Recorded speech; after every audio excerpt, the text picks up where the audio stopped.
मुबशर नाम का मतलब क्या है? मुबशर नाम कितना मशहूर है और इंटरनेट की दुनिया में कितना वायरल है? मुबशर एक इस्लामी नाम है और ये नाम लड़कों के लिए इस्तेमाल किया जाता है।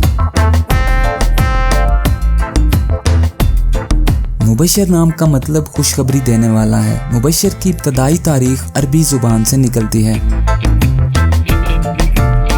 इंटरनेट की दुनिया में मुबशर नाम की शोहरत में 2011 से तेजी देखने में आई।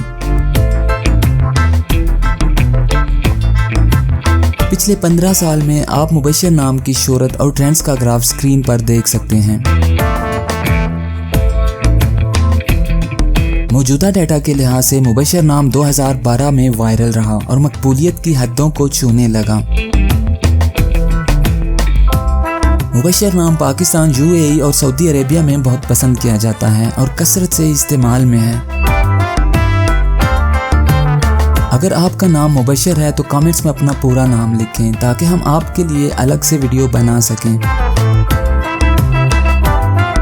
ये वीडियो आप मुबशर नाम के किसी दोस्त के साथ शेयर कर सकते हैं, यकीनन वो इसे बहुत पसंद करेंगे। इस चैनल पर आप मज़ीद हज़ारों इस्लामी नामों के मानी, ट्रेंड्स और शोहरत का डाटा देख सकते हैं।